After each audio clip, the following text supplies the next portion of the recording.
Selamat datang. Kembali lagi dengan saya Daber di novel yang berjudul Selirku Ternyata Mantan Istriku. Airi memasak makanan, bab 11. Putri Fulu mendengus tetapi hanya bisa menurunkan cucu kekaisaran kecil dan pergi ke show Airi sendirian. Selama perburuan musim semi, orang-orang di Tuan Besar Mansion biasanya akan makan malam di istana. Namun, hari ini, Show Airi tinggal di manor sendirian dan para juru masak benar-benar lupa membuatkan makanan untuk Show Airi. Bahkan kompor dimatikan. Jelas, mereka tidak ingin memasak untuk Show Airi. Yingto berkata dengan marah, "Para pelayan dan pelayan di manor benar-benar keterlaluan. Mereka mendengar dari seorang bahwa Nona berasal dari pedesaan dan dibesarkan oleh budak, jadi mereka tidak mau memasak untuk kita. Sister Honglin, apa yang harus kita lakukan?" Honglin juga kesal. Orang-orang ini benar-benar kurang disiplin. Tetapi akan terlambat untuk menunggu Nyonya kembali. Nona perlu makan. Haruskah kita pergi ke perjamuan kekaisaran untuk melaporkan ini kepada Nyonya? Dia sangat baik kepada Nona. Pasti dia akan kembali untuk memberikan keadilan. Mendengar apa yang mereka katakan di luar, Airi berkata, "Jangan repot-repot. Kamu juga belum makan. Biarkan aku pergi ke dapur untuk melihat apakah ada bahan makanan. Aku akan memasak untukmu." Mata Naomi melebar saat dia berkata dengan riang, "Bagus, sudah lama sekali aku tidak memakan masakan yang dibuat Nona." Di sisi lain, pelayan lain mencoba untuk menghentikan Airi. Tetapi mereka gagal. Show Airi memasuki dapur dan meminta Naomi untuk menyalakan api.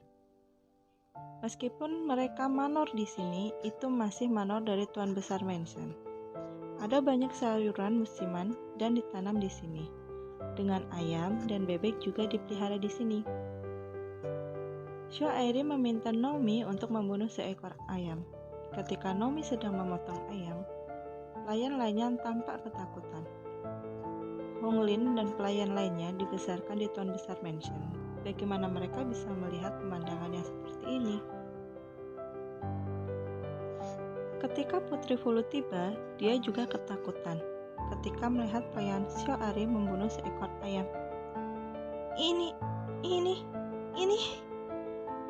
Ketika Show Airi melihat bahwa Putri Fulu telah tiba, dia berkata, "Putri, bukankah jamuan kerajaan akan segera dimulai? Mengapa Anda datang ke manor kami?" Putri Fulu berkata, "Perburuan belum dimulai, jadi makan malamnya pasti tidak enak. Ketika kita mendapatkan mangsa besok, kita akan bisa makan daging rusa panggang yang akan sangat lezat." "Kenapa harus memasak sendiri? Apakah Anda sudah tidak disukai oleh orang-orang di Tuan Besar Mansion dengan begitu cepatnya?" Show Airi tersenyum tak berdaya. "Putri, apakah Anda ingin bergabung dengan kami untuk makan malam? Jika Anda mau, saya akan membuatkan Anda ayam pengemis daun teratai yang terkenal di selatan." "Ayam pengemis?" Putri kecil Fulu terkejut. Naomi hampir meneteskan air liurnya. "Buatan Nona, ayam pengemis wajib disantap." Putri Fulu mendengus. "Saya seorang gourmet terkenal di Chang'an. Saya tidak percaya ada ayam yang harus dimakan." Show Airi berkata, "Cara selatan membuat ayam pengemis berbeda. Kami tidak mengeluarkan darah ataupun mencabut bulunya. Ayah dan ibu angkat saya telah sedikit memperbaiki resepnya. Mereka akan merendam ayam dalam anggur beras, mengolesnya dengan lapisan madu, membungkusnya dengan beberapa lapis daun teratai dan kemudian menutupinya dengan lumpur merah dan garam sebelum memasukkan ayam ke dalam lubang tanah yang menyalakan api di tanah." Show Airi berkata sambil membungkus ayam dengan daun teratai. Show Airi mengoleskan lumpur pada ayam. Fulu tersentak kaget. apakah ini masih bisa dimakan? Syairi tersenyum. Ya. Syairi menguleni adonan dan mengulung untayan mie dengan ukuran yang sama. Kemudian dia memasukkan ayam lain ke dalam kesher dan merebus sepanci dengan kaldu ayam. Sebelum itu, dia menuangkan air ke dalam panci dan meletakkan mie di dalamnya saat air mendidih. Fulu menunggu di luar dan ketika kayu bakar terbakar selama sekian jam, dia mencium aroma yang kuat. Aromanya benar-benar menggugah selera. Syairi mengeluarkan mie. Bagaimanakah rasanya bila mie-nya ditaruh di mangkok seperti itu dengan tanpa kuah yang ada di atasnya? Syairi, apakah kamu baru saja memberiku semangkok mie polos?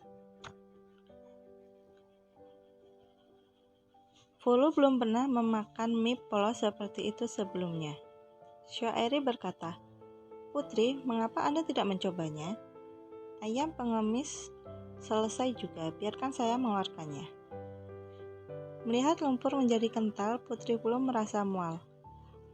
Bahkan jika aku melompat ke kolam teratai hari ini, aku pasti tidak akan memakan ayam pengemismu. Itu terbungkus lumpur. Lihat betapa kotornya itu. Syairi hanya tersenyum. Jika kamu tidak menyukainya, lupakan saja. Syairi memberi isyarat kepada para pelayan untuk duduk dan makan bersama dengannya. Tetapi Hong Lin tidak berani duduk dan makan bersama dengan Syairi. Syairi berkata, "Kami tidak memiliki begitu banyak aturan antara tuan dan pelayan di Lin An. Nomi telah makan di meja yang sama denganku sepanjang waktu. Selain itu, aku ingin kamu membantuku mencoba keterampilan memasakku. Lagi pula aku sudah lama tidak memasak." Putri Fulu berkata, "Saya seorang putri tidak keberatan duduk bersama. Mengapa Anda keberatan? Apakah Anda memandang rendah saya?" Mendengar itu, Hong Lin dan pelayan lainnya hanya bisa duduk. Setelah Syairi memecahkan cangkang lumpur, aromanya mengeluap. Dia mencuci tangannya, mengupas daun teratai, dan memotong ayam yang memiliki aroma daun teratai dengan pisau. Aroma daun teratai telah meresap jauh ke dalam ayam. Putri Fulu mencicipi mie itu dan berseru, "Oh, mie-nya benar-benar enak dan berair. Bagaimana Anda membuatnya? Bagaimana mie polos seperti itu bisa begitu lezat?" Syairi berkata, "Masukkan saja beberapa butir telur dan menguleni adonan. Putri, apakah Anda ingin stik drum?" Meski bau ayamnya sangat harum, mengingat sebelumnya sudah dilumuri lumpur, Fulu menolak. Tapi kemudian dia melihat Nomi menatap stik drum dengan penuh semangat. Jelas dia sangat ingin mencicipinya. Syairi memotong sepotong paha ayam untuk Fulu. Sebagai seorang putri, Fulu memakan dengan elegan. Setelah dia selesai makan, dia dengan lembut mengerutkan bibirnya dan berkata, "Kulitnya renyah dan ayamnya empuk, serta juicy. Ada aroma daun teratai di ayam. Ayam ini enak sekali. Beda sama ayam yang biasanya aku makan." Syairi memberikan seluruh drumstick yang telah dipotong kepada Putri Fulu. "Dapatkan lebih banyak jika Anda menyukainya." Hehehe, tidak heran mereka bilang kamu dibesarkan sebagai budak. Anda bahkan memasak untuk pelayan. Betapa murahnya ini. Suara wanita yang meneteskan sarkasme terdengar. Semua pelayan Syairi marah.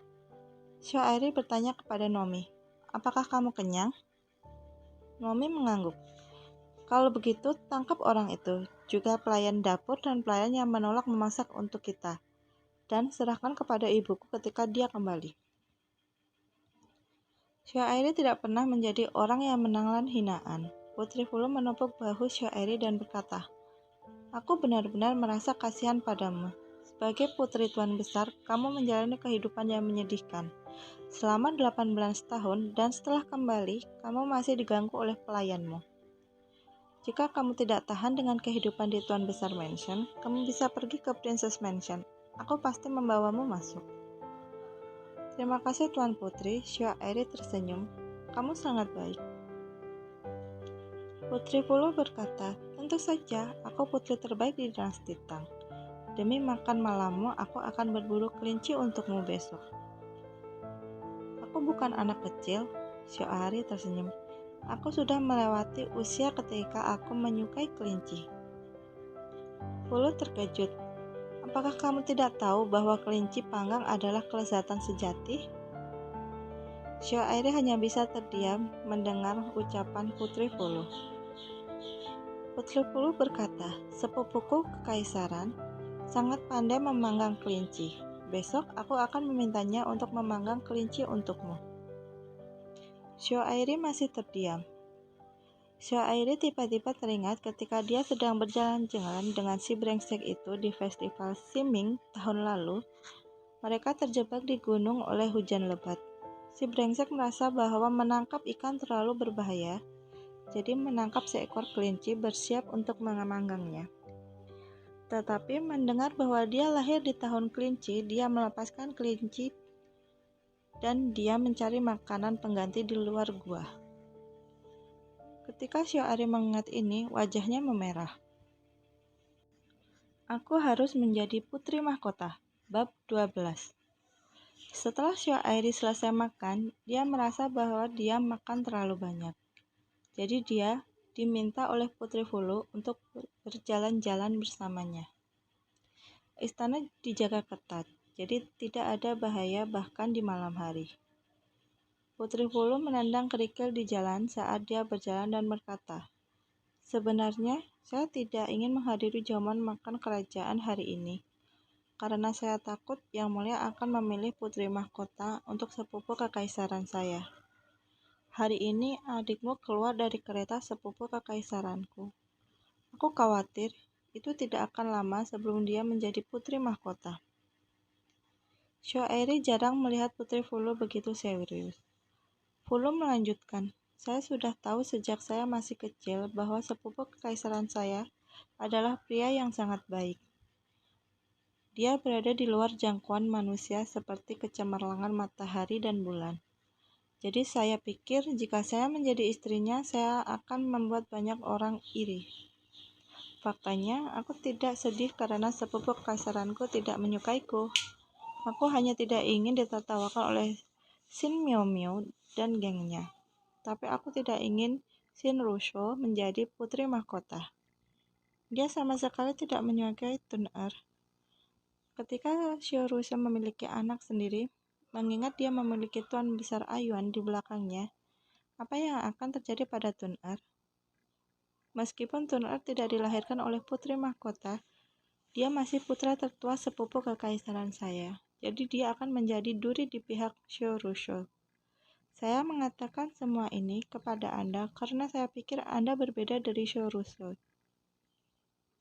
Xiao Airi membawa lentera dan berkata, Putri, saya tahu Anda khawatir tentang cucu kekaisaran kecil. Tapi dia masih cucu Yang Mulia dan sangat dicintai oleh Yang Mulia. Bahkan jika Xiao Rusho menikah dengan Istana Timur, itu tidak serta-merta mempengaruhi statusnya. Xiao Airi mau tak mau memikirkan apakah si brengsek itu akan menganggap Tun Er ibu tiri sejak dia menceraikannya. Apakah dia akan mencari Tun Er seperti putra mahkota? Di sisi lain, setelah mengirim sang putri kembali ke istana, Xiao Airi hendak kembali ke manor. Dari jauh, dia mendengar sekelompok mami berteriak, cucu kekaisaran kecil, tolong jangan lari terlalu cepat. Xiao Airi dengan cepat melihat ke belakang dan melihat seorang bocah lelaki-laki gemuk yang berusia sekitar 2 tahun. Tun Er juga sedikit gemuk, tapi dia terlihat sangat berbeda dari cucu kekaisaran kecil ini. Benar saja, dia terlalu banyak berpikir. Setelah Xiao Airi pergi membawa lentera, Permaisuri, istri Pangeran Si, bergegas mendekat dan memeluk putranya. Boer, ini adalah pedok. Jangan lari-lari. Jika kakekmu tahu tentang ini, dia akan memarahimu. Kalau saja kamu bisa disukai kakekmu seperti Tun Er? Ya, itu adalah keinginan permaisuri bahwa anaknya akan disukai oleh kakeknya. Tetapi itu tidak akan mungkin seperti Tun Er yang merupakan anak dari putra mahkota. Ketika Xiao Airi kembali ke Manor, Nyonya Besar dan Shiruse telah kembali. Di gerbang Manor, Xiao Airi melihat beberapa pria dengan kostum istana. Dengan suara yang berbeda dari pria normal, mereka tampak seperti Kasim. Ketika Xiao Airi masuk, dia mendengar beberapa pelayan di Manor berbicara dengan penuh kemenangan. Yang mulia benar-benar memberi nona keempat kita hiasan kepala batu akik yang sangat berharga. Sepertinya tidak akan lama lagi bagi nona keempat untuk menjadi putri mahkota. Beberapa pelayan dan mami sedang berbicara dengan gembira. Wanita yang dibesarkan sebagai budak dari negara itu mengurusi istri Shogui. Ibu mertuanya adalah pengasuh nona keempat.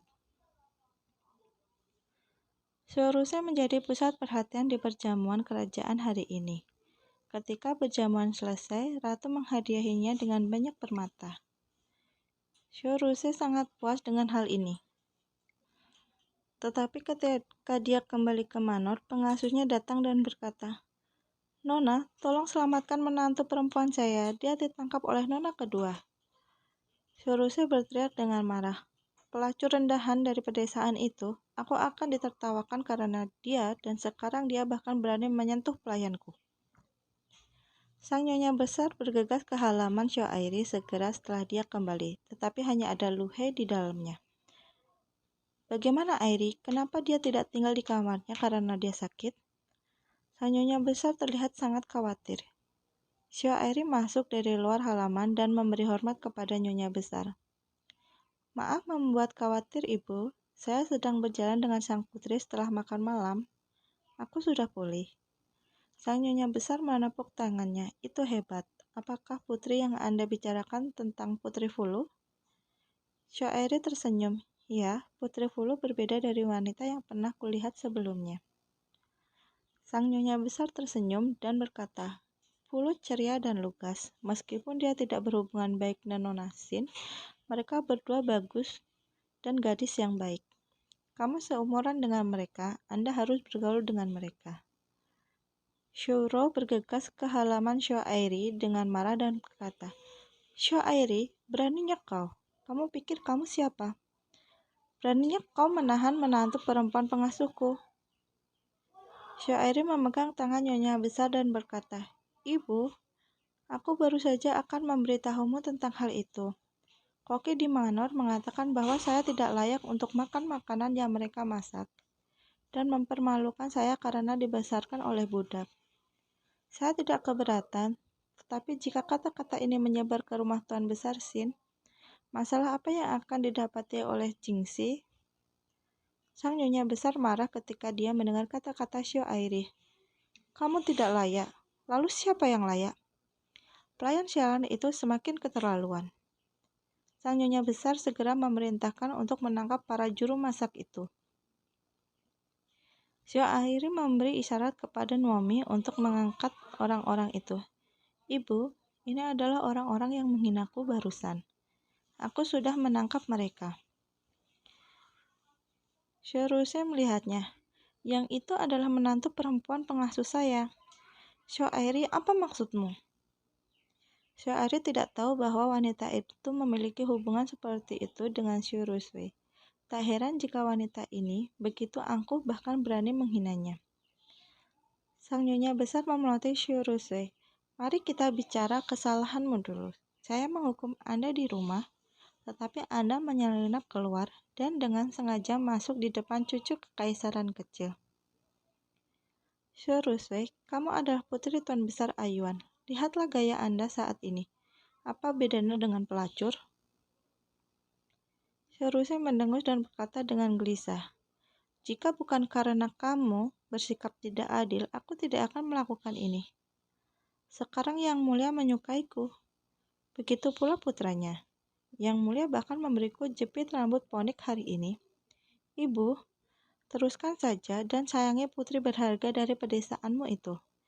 Saat aku menjadi putri mahkota, mari kita lihat siapa yang bisa memberimu kehormatan yang lebih besar. Sang nyonya besar mencengkeram hatinya. Bagaimana aku mengajari seorang putri sepertimu? Kamu sungguh mengecewakanku. Syairi buru-buru menawari nyonya besar secangkir teh. Ibu tenanglah, jangan marah. Soruse berkata, Ibu, Anda telah mendidik seorang putri mahkota.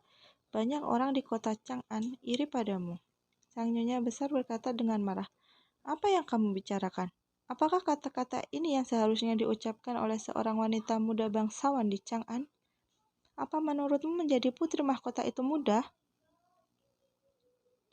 Soruse berkata dengan tidak setuju.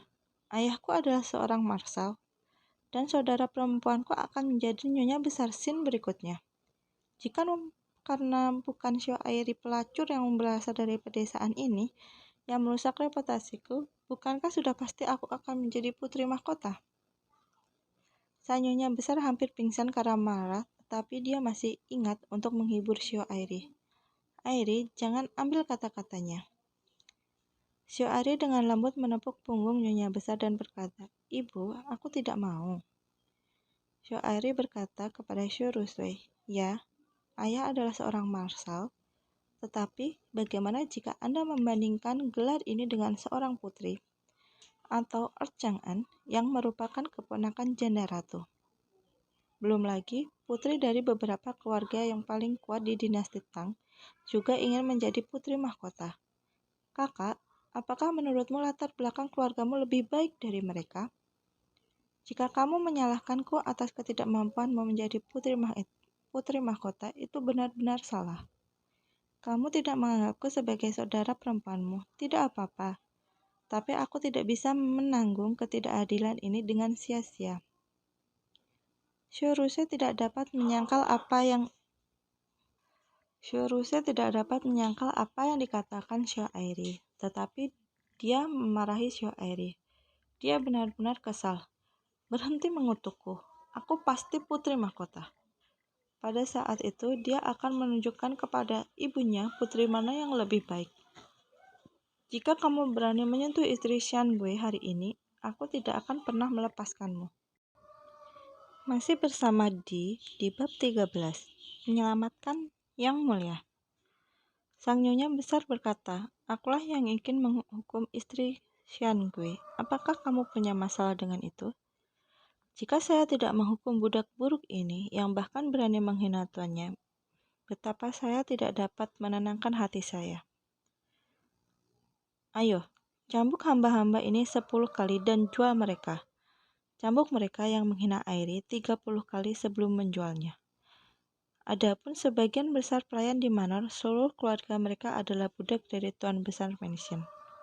Dicambuk dan di luar, di kehidupan masa depan mereka pasti akan sengsara. Mami Shen memandang Shuruse dengan cemas. Nona keempat. Shuruse buru-buru berkata, Ibu, istri Soge adalah menantu pengasuhku. Jika Anda menghukumnya, orang-orang akan memandang rendah saya karena saya bahkan tidak bisa melindungi keluarga pengasuh saya. Syairi adalah putrimu, tapi aku juga putrimu. Sang nyonya besar berkata dengan sungguh-sungguh, tidak ada seorang pun di tuan besar Menser ini yang dapat menyakiti Airiku. Dia adalah saudara perempuanmu. Dia dipermalukan oleh para pelayan, tetapi kamu benar-benar berbicara untuk orang yang mempermalukan kakakmu.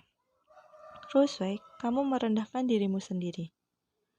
Dengan itu, nyonya besar berkata kepada Airi, sudah larut, perburuan besok akan sangat meriah. Kamu masih sakit, jadi tidurlah lebih awal. Airi memberi hormat. Ibu, tolong tidur lebih awal juga. Keesokan harinya, perburuan musim semi telah datang. Ada banyak meja kecil yang ditempatkan di luar podok bagi para bangsawan untuk beristirahat dan menyaksikan gerakan heroik orang-orang yang berburu di pedok hari kejauhan. Banyak wanita bergabung dalam perburuan. Putri Fulu dan Xiao Miao selalu suka bersaing satu sama lain, jadi mereka pasti tidak akan melepaskan medan perang yang begitu bagus. Shuruse dan gadis-gadis lain dari keluarga Sho juga pergi berburu. Sho Airi duduk di meja Tuan Besar Ayuan Mansion dan mencicipi kue-kue dari waktu ke tak. Kue itu tidak terlalu enak, jadi dia berhenti setelah makan hanya 2 potong. Yang Mulia tiba! Seorang Kasim meneriakkan nama Yang Mulia. Semua orang yang beristirahat di hari itu memberi hormat kepada Ratu. Sho Airi telah belajar tentang beberapa tradisi istana, jadi dia tidak berani menatap Ratu. Ketika dia hendak duduk setelah memberi hormat, dia mendengar Ratu bertanya, "Nyonya Besar Ayuan, apakah ini putrimu yang ditukar ketika dia masih kecil? Dia terlihat sangat mirip denganmu, dan menilai dari sikapnya, dia benar-benar pantas menjadi putri Tuan Besar Mansion." Meskipun Airi telah melakukan bisnis selama beberapa tahun, membuatnya alami dan anggun adalah urusannya. Ini adalah pertama kalinya dia bertemu dengan orang yang begitu terhormat, jadi dia tidak tahu harus berbuat apa untuk sementara waktu. Sang Nyonya Besar memberi hormat dan menjawab, "Yang Mulia, Anda benar, ini putriku Airi." Ditandai oleh Nyonya Besar, Sho Airi memberi hormat kepada Ratu. "Senang bertemu dengan Anda, Yang Mulia, saya Sho Airi." "Sho Airi?" Sang Ratu hampir menjatuhkan cangkir di tangannya.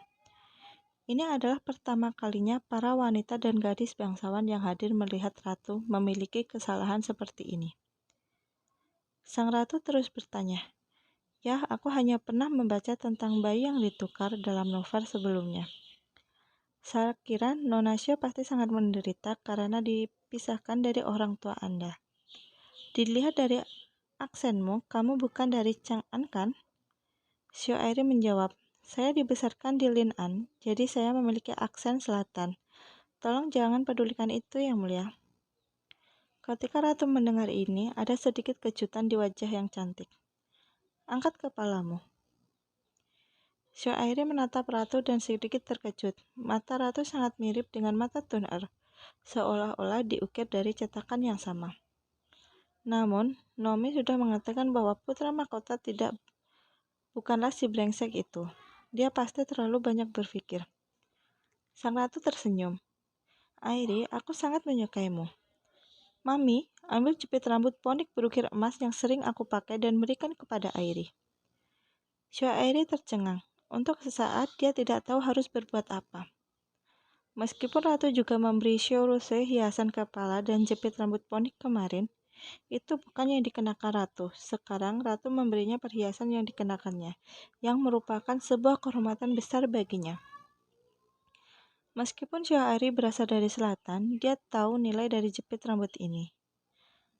Meskipun Nyonya Besar tidak tahu mengapa Ratu memberi Airi barang yang begitu berharga, melihat Airi tertegun, dia berlutut dan berterima kasih kepada Sang Ratu atas nama anaknya. "Terima kasih atas hadiahmu Yang Mulia, Anda murah hati."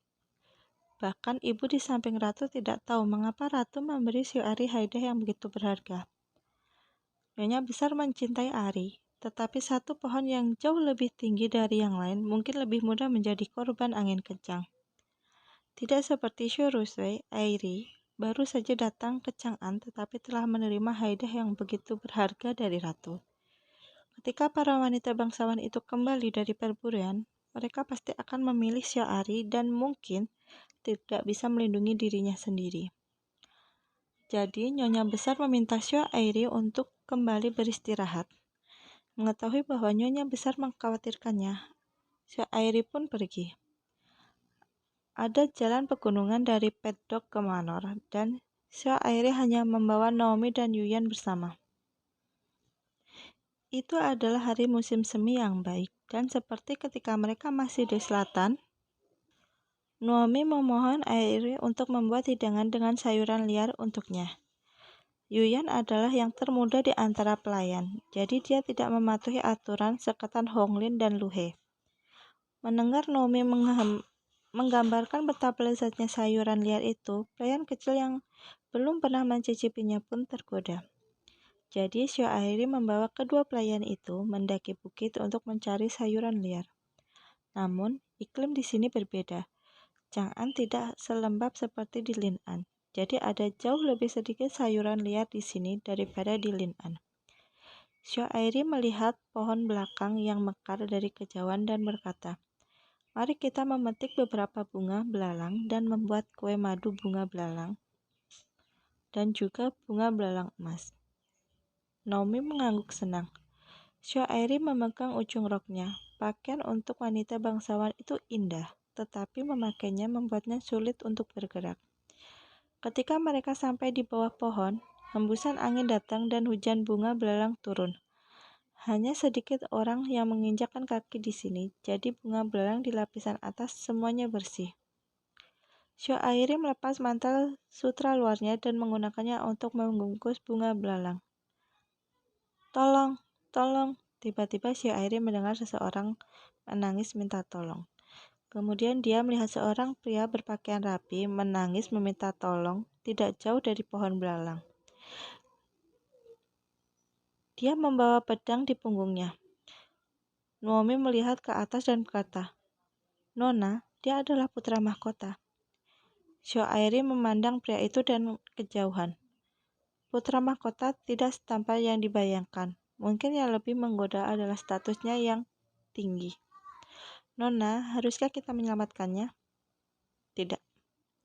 Xiao berkata dengan dingin. Terakhir kali dia dengan baik hati menyelamatkan si brengsek itu, dia akhirnya diceraikan olehnya dan bahkan putranya dibawa pergi olehnya. Karena putra mahkota, para wanita bangsawan di ibu kota saling bertarung dengan putus asa, menyebabkan banyak masalah. Mengapa dia harus repot-repot menyelamatkannya?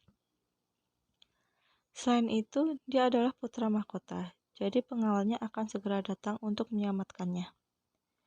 "Nona, Nona muda, tolong aku." Melihat Xiao Junior Tuan Besar Rong buru-buru melambaikan tangan dan berteriak.